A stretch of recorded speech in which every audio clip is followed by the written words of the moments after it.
दोस्तों आप सब कैसे हो। आज क्लास 12th के हिस्ट्री का चैप्टर नंबर 3 जिसका नाम है बंधुत्व, जाति तथा वर्ग। आज हम इसके पार्ट नंबर 2 को डिस्कस करेंगे। पार्ट नंबर 1 का लिंक डिस्क्रिप्शन में दे रखे बच्चों। जो भी ये स्टूडेंट पार्ट नंबर 1 नहीं देखा, 1 का जो लास्ट क्वेश्चन जो डिस्कस किया था बच्चों, पितृवंशिकता क्या है। आज हम लोग स्टार्ट करें बच्चों क्वेश्चन नंबर 9 से। बच्चों पार्ट नंबर 2 का जो पहला क्वेश्चन है बच्चों, क्वेश्चन नंबर 9 में लिखा हुआ, क्वेश्चन नंबर 9 में जिसमें लिखा हुआ है मातृवंशिकता किसे कहते हैं। तो ध्यान समझना बच्चों, इस शब्द का प्रयोग वहाँ की जाती है जहाँ वंश परंपरा माँ से जुड़ी होती है। बोलना चाह रहा बच्चों, मातृवंशिकता इस शब्द का प्रयोग वहाँ की जाती है जहाँ वंश परंपरा माँ से जुड़ी होती है। ध्यान रखना बच्चों, मातृ में नाम ही क्या है, मातृ मतलब माँ से। तो जो भी वंश परंपरा माँ से जुड़ी होती है उसको बोलते हैं बच्चों मातृवंशिकता। नेक्स्ट इंपॉर्टेंट क्वेश्चन बच्चों, ये क्वेश्चन पेपर के लिए बहुत इंपॉर्टेंट है। विवाह के प्रकार, जो विवाह है बच्चों उसके प्रकार बताना है। तो ध्यान समझना, विवाह के प्रकार 8 प्रकार होते हैं। ध्यान रखो, जो विवाह के जो प्रकार होते हैं 8 प्रकार के होते हैं, जिसमें से 4 प्रकार को उत्तम माना गया। ध्यान रखें बच्चों, अगर विवाह के प्रकार पूछेगा तो विवाह के जो प्रकार है वह 4 प्रकार है, जिसमें से 4 जो प्रकार है उत्तम है। उत्तम का मतलब अच्छा है। पेपर में अगर क्वेश्चन आता है विवाह कितने प्रकार का होता है तो इसका आंसर हो जाएगा 8 प्रकार का होता है। लेकिन क्वेश्चन ऐसे आ जाएगा जो विवाह है वो उत्तम है, उत्तम मतलब अच्छा, तो इसका आंसर हो जाएगा बच्चों 4 प्रकार का जो विवाह है वो क्या है, उत्तम है। का विवाह है जो बच्चों उत्तम है, उसके बारे में क्या करना है, बारी बारी से हम लोग बढ़ेंगे। तो ध्यान समझना बच्चों, विवाह के 4 प्रकार होते हैं जो कि उत्तम है, लेकिन टोटल पूछेगा विवाह के प्रकार तो आंसर हो जाएगा 8, और उत्तम बोलेगा तो 4 आंसर हो जाएगा। पहला जो विवाह बच्चों 4 प्रकार में अंतः विवाह। तो ध्यान समझना, अंतः विवाह में एक गोत्र, एक कुल या एक जाति या एक ही स्थान में बसने वाले वालों में विवाह करने की जो प्रथा है उसको क्या बोलते हैं बच्चों, अंतः विवाह कहते हैं। अंतः विवाह का मतलब अपने गोत्र के अंदर जो शादी करता है, अपने कास्ट के अंदर जो शादी करता है उस तरह को विवाह को बोलते हैं बच्चों अंतः विवाह। ध्यान समझना है, एक गोत्र के या एक कुल के या एक जाति या एक ही स्थान में बसने वाले लोग आपस में विवाह कर लेते हैं उसको बोलते हैं बच्चों क्या, अंतः विवाह। दूसरा बच्चों बही विवाह। बही का मतलब होता है अपने गोत्र से बाहर, तो लिखा हुआ गोत्र से बाहर विवाह करने की प्रथा को बच्चों बही विवाह कहते हैं। अंतः विवाह में बोल सकते हैं एक लाइन में कि अपने गोत्र के अंदर या अपने कास्ट के अंदर शादी करने की प्रथा को क्या बोलते हैं, अंतः विवाह। और गोत्र से बाहर विवाह करने की प्रथा को बोलते हैं बच्चों बही विवाह। तीसरा जो प्रकार बच्चों बहुपत्नी प्रथा। बहुपत्नी प्रथा का मतलब हुआ एक पुरुष के अनेक क्या पत्नियां। तो इसमें लिखा हुआ, इसमें एक पुरुष के अनेक क्या होती है, पत्नी होती है। नाम ही क्या बच्चों, बहुपत्नी, मतलब एक पुरुष के बहुत सारे पत्नियां। दूसरा पॉइंट इसमें ध्यान रखना, सातवाहन राजा में बहुपत्नी प्रथा को मानने वाले थे। बोलना चाह रहा बच्चों, सातवाहन जो राजा है उसमें क्या कर बहुपत्नी प्रथा को मानने वाले थे। नेक्स्ट पॉइंट है बच्चों, यह प्रथा कई जातियों कई धर्मों और जनजातियों में मान है, जबकि हिंदू धर्म में क्या है, अमान है। बोलना चाह रहा बच्चों, यह प्रथा कई जातियों कई धर्मों कई जनजातियों में मान है, जबकि हिंदू धर्म में क्या है, अमान है। क्या है चौथा, बहुपति प्रथा। इसका मतलब हुआ कि एक स्त्री के क्या है, अनेक पति होने की पद्धति को क्या बोलते हैं, बहुपति प्रथा करते हैं।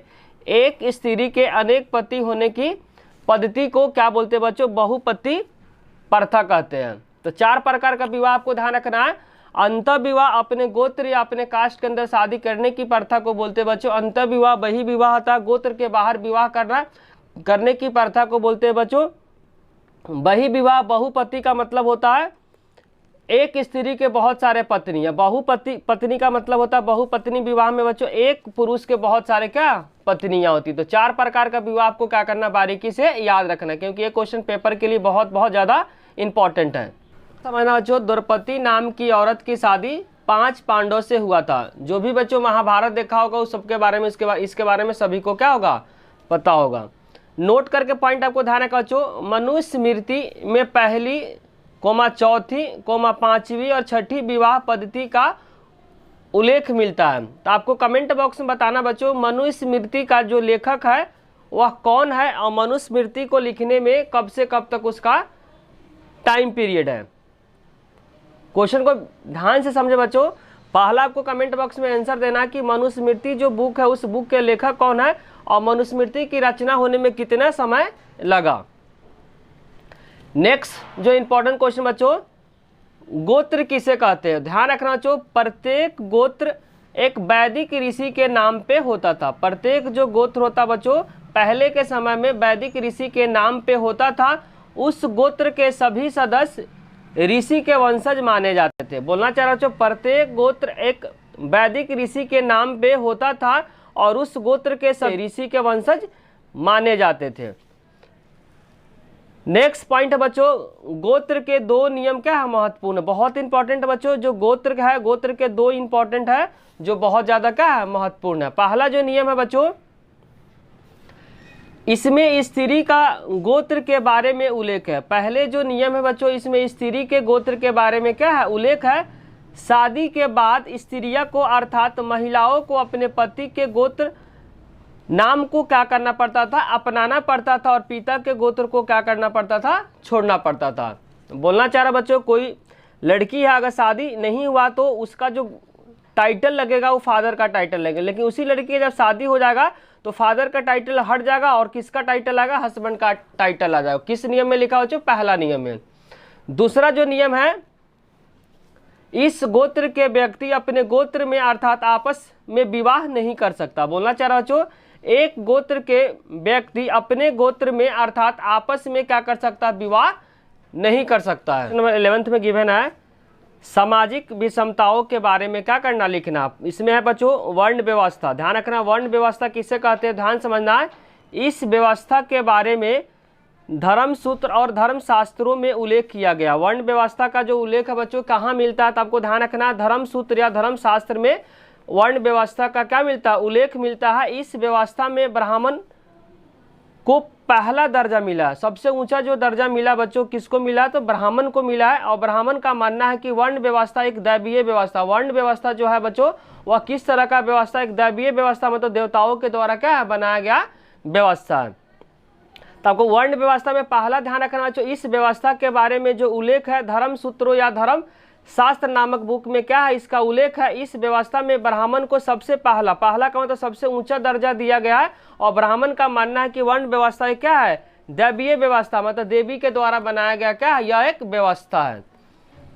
नेक्स्ट बच्चों इसमें पॉइंट है, वर्ण व्यवस्था में 4 प्रकार के वर्णों का क्या किया, उल्लेख किया। वर्ण व्यवस्था में बच्चों कितने प्रकार के वर्णों का उल्लेख किया, तो आपको ध्यान रखना 4 प्रकार के वर्णों का उल्लेख किया। किसके बेसिस पे बच्चों, रोजगार और काम के बेसिस पे क्या किया, उसको बांटा गया। तो ध्यान रखना वर्ण व्यवस्था में 4 प्रकार के वर्णों में बांटा गया। किसके बेसिस पे बच्चों, तो रोजगार के बेसिस पे। पहला उसमें सबसे जो ऊपर है बच्चों ब्राह्मण है, सबसे ऊपर जो क्या है ब्राह्मण है। तो ब्राह्मण का काम आपको ध्यान रखना है कि चारों वर्णों में ब्राह्मण को क्या प्रथम अवस्था प्राप्त। प्रथम अवस्था का मतलब सबसे ऊंचा जो दर्जा जो मिला हुआ बच्चों ब्राह्मण को मिला। किस अवस्था में, तो वर्ण व्यवस्था में जो ब्राह्मण है उसको सबसे ऊंचा दर्जा मिला हुआ है। नेक्स्ट पॉइंट है बच्चों, जो ब्राह्मण का जो काम है अध्ययन करना, मतलब वेदों का क्या करना, अध्ययन करना, वेदों की शिक्षा, यज्ञ कराना, यज्ञ करवाना, दान देना और दान लेना। जो बच्चों ब्राह्मण का जो काम है अध्ययन करना, वेदों की शिक्षा लेना, यज्ञ करना और यज्ञ करवाना, दान देना और दान लेना, किसका काम बच्चों, ब्राह्मण। ब्राह्मण को आपको ध्यान रखना वर्ण व्यवस्था में सबसे ऊंचा दर्जा उसको मिला हुआ। दूसरे नंबर पे आता बच्चों क्षत्रिय आता। तब क्षत्रिय को काम पढ़ना है। क्षत्रिय का जो काम है बच्चों शासन करना। क्षत्रिय का जो पहला काम है शासन करना। दूसरा जो काम है युद्ध करना, लोगों को सुरक्षा प्रदान करना। लोगों को क्या करना बच्चों, सुरक्षा प्रदान करना। लोगों को क्या करना, न्याय दिलाना, वेद पढ़ना और यज्ञ करवाना और दान दक्षिणा क्या करना, देना। यह सब काम किसका बच्चों, क्षत्रिय का। तो क्षत्रिय का पहला काम आपको ध्यान रखना शासन करना। दूसरा जो काम बच्चों युद्ध करना, लोगों को सुरक्षा प्रदान करना, न्याय करना और वेद पढ़ना, यज्ञ करवाना, दान दक्षिणा देना। ये सब काम किसका बच्चों, क्षत्रिय का। तीसरा जो काम बच्चों, तीसरा जो है वर्ण व्यवस्था में तीसरे नंबर पे जिसको रखा गया वैश्य है। क्या है उसका काम है, कृषि करना, पशुपालन करना, गौ पालन, गौ का मतलब गाय को पालना, व्यापार करना, वेद को पढ़ना और यज्ञ करवाना। और इसमें आप ऐड कर सकते हो बच्चों दान दक्षिणा देना। तो वैश्य का जो काम ध्यान रखना, कृषि करना, पशुपालन करना, गौ पालन मतलब गाय को पालन करना और व्यापार करना, वेद को पढ़ना, यह करवाना, इसमें ऐड कर सकते हो बच्चों दान दक्षिणा देना। और सबसे नीचे जो रखा गया बच्चों शूद्र को रखा गया। शूद्र का जो काम है तीनों वर्गों का क्या करना, सेवा करना। जो ऊपर में 3 जो वर्ग है उन तीनों वर्गों का क्या करना, सेवा करना। तो वर्ण व्यवस्था में बच्चों चारों को बहुत बारीकी से आपको याद करना। पहले नंबर पे सबसे ऊंचे नंबर पे क्या है, ब्राह्मण। तो ब्राह्मण का आपको काम ध्यान रखना। दूसरे नंबर पे आता है क्षत्रिय, तीसरे नंबर पे वैश्य आता है और चौथे नंबर पे शूद्र आता है। शूद्र का काम आपको ध्यान रखना, ऊपर के जो तीनों वर्ग है उसको क्या करना, सेवा करना। नेक्स्ट इंपॉर्टेंट क्वेश्चन बच्चों, क्वेश्चन नंबर 12 में लिखा वर्ण व्यवस्था के बारे में ब्राह्मण का क्या तर्क है। तर्क मतलब विचार है। तो पहला इसका विचार है बच्चों, ध्यान से समझना बच्चों इस क्वेश्चन को। वर्ण व्यवस्था को लागू करने अर्थात इसका पालन करवाने के लिए ब्राह्मण ने कुछ नीतियां बनाई थी। बोलना चाह रहा बच्चों, वर्ण व्यवस्था को लागू करने अर्थात इसको पालन करवाने के लिए ब्राह्मण ने कुछ नीतियां अपनाई थी। उस नीति के बारे में पढ़ते बच्चों। पहला नीति क्या अपनाए थे, पहला नीति वर्ण व्यवस्था को दैवीय व्यवस्था बताया गया। पहला नीति में ब्राह्मण लोग क्या किए, जो वर्ण व्यवस्था है, वर्ण व्यवस्था को किसने बनाया बच्चों, देवीय व्यवस्था बताया। को ध्यान रखना कि पहला नीति वर्ण व्यवस्था को देवीय व्यवस्था ब्राह्मण लोगों ने बताया। दूसरा आपको पॉइंट ध्यान रखना बच्चों, दूसरा नीति में ब्राह्मण ने राजाओं को अपने शासन क्षेत्र में वर्ण व्यवस्था को पालन करवाने को कहा। बोलना चाह रहा बच्चों, दूसरा पॉइंट आपको ध्यान रखना बच्चों, दूसरा नीति में ब्राह्मण ने राजाओं को अपने शासन क्षेत्र में वर्ण व्यवस्था का पालन करने को कहा। डायरेक्ट जो ब्राह्मण थे बच्चों, डायरेक्ट आके से राजा से बात करते थे कि जिस क्षेत्र में राजा का शासन चलता था वो डायरेक्ट बोलते थे राजा को क्या करे, अपने क्षेत्र में क्या वर्ण व्यवस्था को लागू करे। तीसरा पॉइंट आपको ध्यान रखना है, तीसरा नीति में ब्राह्मण ने लोगों को यह विश्वास दिलाने का पूरा प्रयास किया और उनका सम्मान तथा उनके जन्म पे क्या आधारित है। तीसरा नीति में ब्राह्मण ने लोगों को यह विश्वास दिलाने का पूरा प्रयास किया, उनका सम्मान उनके जन्म के आधार पे क्या आधारित है। अगर मान लो कुम्हार का लड़का है तो कुम्हार का ही काम करेगा, जो सोनार का जो लड़का है वो सोनार का ही काम करेगा। तो उसी तरीके से बोलना चाहे, तीसरा नीति में ब्राह्मण ने लोगों को यह विश्वास दिलाने का पूरा प्रयास किया, उनका सम्मान उनके जन्म के आधार पे क्या है, आधारित है। जिस कुल में जो बच्चा जन्म लिया उसी कुल का क्या करेगा, काम करेगा। कोई कुम्हार का लड़का तो कुम्हार का ही काम करेगा। तो तीनों नीति को क्या करना, आपको बारीकी से याद करना। पहला नीति बताया वर्ण व्यवस्था का क्या बच्चों, एक दैवीय व्यवस्था है। दूसरे में ब्राह्मण ने डायरेक्ट किससे बात की, राजा से। और तीसरे में लोगों को यह विश्वास दिलाने में पूरा प्रयास किया कि उनका सम्मान तथा उनके जन्म के आधार पर क्या है, आधारित है। बच्चों क्वेश्चन नंबर 13 जिसमें लिखा वर्ण व्यवस्था के बारे में भ्रम या त्रुटियां के बारे में क्या करना है, बताना। कि वर्ण व्यवस्था में जो भी बातें लिखी गई उसमें भ्रम क्या है, गलती क्या है, उसके बारे में क्या करना आपको बताना है। तो सातवाहन राजा खुद को ब्राह्मण वर्ण को बताते हैं, जबकि वर्ण व्यवस्था के अनुसार राजा होने के लिए क्षत्रिय होना चाहिए। पहला आपको पॉइंट ध्यान रखना बच्चों, राजा वही बन सकता है जो कि क्या होगा, क्षत्रिय कुल से होगा। तो वही बोलना चाह रहा, जो सातवाहन राजा खुद को क्या बोलते थे, ब्राह्मण वर्ग को बताते हैं, जबकि वर्ण व्यवस्था के अनुसार राजा बनने के लिए क्या होना चाहिए, क्षत्रिय होना चाहिए। तो यहाँ पे वर्ण व्यवस्था क्या हो गया बच्चों, गलत हो गया।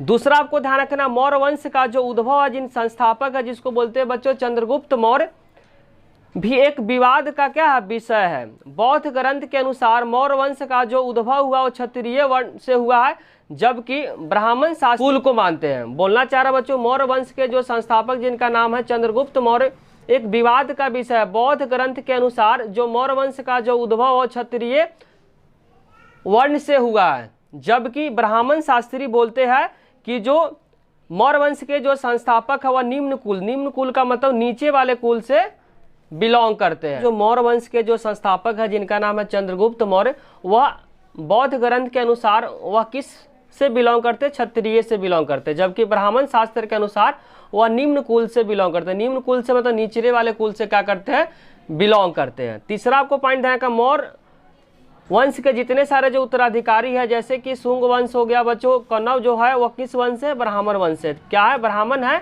लेकिन आपको ध्यान रखना कि वर्ण व्यवस्था में लिखा हुआ जो राजा वही बन सकता है जो क्या हो, क्षत्रिय हो। लेकिन मौर्य वंश के जो उत्तराधिकारी है, जैसे शुंग वंश हो गया, कौरव वंश हो, कौन से वंश से थे बच्चे, ब्राह्मण वंश से थे। नेक्स्ट जो इंपॉर्टेंट क्वेश्चन बच्चों, जाति क्या है, ध्यान से समझना है। ब्राह्मणीय सिद्धांत में वर्ण की तरह जाति भी जन्म पे आधारित है। बोलना चाह रहा ब्राह्मणीय सिद्धांत में वर्ण की तरह जाति भी क्या बच्चों जन्म पर आधारित है, लेकिन जाति की संख्या सीमित नहीं है, जबकि वर्ण 4 प्रकार का होता है। बोलना चाह रहा बच्चों जाति की संख्या सीमित नहीं है, लेकिन वर्ण क्या है 4 प्रकार का। तो ध्यान समझना बच्चों, जाति क्या है, ब्राह्मणीय सिद्धांत में वर्ण की तरह जाति भी क्या बच्चों जन्म पर आधारित है। जी बच्चों, चंडालों को देखना भी अपवित्रकारी मानते थे। जो ब्राह्मण लोग बोलते थे बच्चों, चंडालों को देखना भी क्या है अपवित्रकारी मानते थे। नेक्स्ट पॉइंट आपको ध्यान रखना बच्चों, शव जिसको बोलते हैं डेड बॉडीज के अंत्येष्टि और मृत पशुओं को छूने वाले को चंडाल कहा जाता है। अंत्येष्टि का मतलब होता है जो डेड बॉडीज होता है उसको एक जगह से दूसरे जगह जो ले जाता है उसको क्या बोलते हैं बच्चों, अंत्येष्टि बोलते हैं। तो जो भी बच्चों जो चंडाल होता था उसका जो काम था डेड बॉडी को एक जगह से दूसरे जगह ले जाना, जो मृत पशुओं को छूने वालों को क्या कहा गया, चंडाल कहा गया। तो आपको ध्यान रखना चाहिए, बहुत क्वेश्चन इंपॉर्टेंट है कि चारों वर्णों के संघर्ष और अधीनता के बारे में आपको बताना एक क्वेश्चन पेपर के लिए बहुत इंपॉर्टेंट है।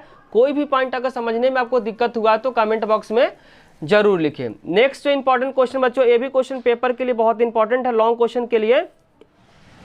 मनुस्मृति के अनुसार चंडाल की स्थिति के बारे में बताना कि जो मनुस्मृति जो बुक है जिसको मनु ने लिखा हुआ बच्चों, और यह कब से कब तक लिखा गया था, 200 BC से, ध्यान समझना 200 BC से लेकर 200 AD तक लिखा गया था। ध्यान रखना जो मनुस्मृति जो बुक है उसको किसने लिखा, तो मन्नु लिखे थे। कौन लिखे थे, मन्नु। और कब से कब, 200 BC से लेकर 200 AD तक।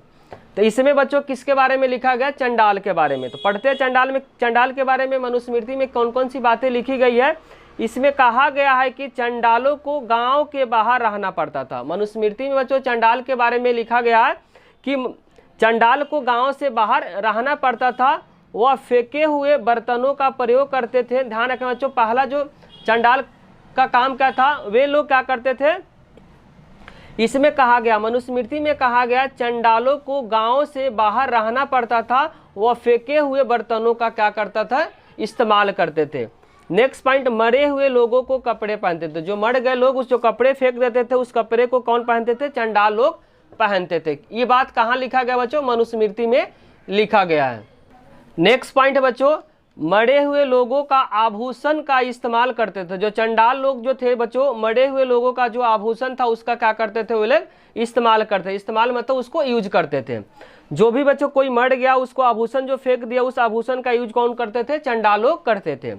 रात को गांव तथा नगर में चलने की अनुमति नहीं थी। रात को बच्चों गांव तथा जो नगर थे उसमें चलने की अनुमति नहीं थी। किसको बच्चों, चंडाल को। चीनी बौद्ध भिक्षु जिनका नाम आपको ध्यान रखना फासियान, बच्चों चीनी एक बौद्ध भिक्षु थे, उनका नाम आपको ध्यान रखना फासियान। कहते हैं कि चंडालों को सड़क पे करताल बजाकर चलना पड़ता था। अगर बच्चों सड़क पे चंडाल लोग चलते थे तो पहले क्या करते थे, करताल बजाना पड़ता था ताकि दूसरे लोग समझ जाए कि चंडाल चल रहा है और उसकी नजर चंडाल पे न पड़े, जिसके वजह से वो लोग क्या बजाते थे बच्चों, करताल बजाते थे। और यह बात कौन बोले, तो चीन बौद्ध भिक्षु जिनका नाम आपको ध्यान रखना फासियान। कहते हैं कि चंडालों को अगर सड़क पे करताल बजाकर चलना पड़ता था ताकि दूसरे लोग समझ जाए कि चंडाल चल रहा है, उसकी नजर चंडाल पे न पड़े। इतने सारे बात बच्चों मनुस्मृति में लिखा गया चंडाल के बारे में। सारे पॉइंट को क्या करना, आपको बारीकी से याद करना, क्योंकि ये क्वेश्चन पेपर के पॉइंट ऑफ व्यू से बहुत ज़्यादा इंपॉर्टेंट है। नेक्स्ट क्वेश्चन बच्चों, संसाधन पे स्त्री तथा पुरुष का अलग अलग अधिकार के बारे में क्या करना, पढ़ना है। संसाधन पे स्त्री तथा पुरुष पे अलग अलग अधिकार है बच्चों, इसके बारे में क्या करना है, इस क्वेश्चन में बताना है। मनुस्मृति के अनुसार माता पिता की मृत्यु के बाद पैतृक संपत्ति पे सभी पुत्रों को बराबर बंटवारा होता था। बोलना चाह रहे बच्चों, मनुस्मृति में यह बात लिखी गई है, माता पिता के मृत्यु के बाद जो पैतृक जो संपत्ति है, मतलब पिता का जो भी संपत्ति है सभी पुत्रों में बराबर क्या किया जाता था, बांट दिया जाता था। नेक्स्ट पॉइंट ध्यान रखना, सबसे बड़ा जो पुत्र है उसको विशेष अधिकार प्राप्त होता था। जो सबसे बड़ा पुत्र बच्चों उसको विशेष अधिकार प्राप्त होता था। नेक्स्ट पॉइंट आपको ध्यान रखना, स्त्रियां इस पैतृक संपत्ति पे कोई अधिकार नहीं जमा सकती थी। बोलना चाह रहा, स्त्रियां बच्चों जो लड़कियां थी वह पैतृक संपत्ति पे कोई अधिकार नहीं जमा सकती थी।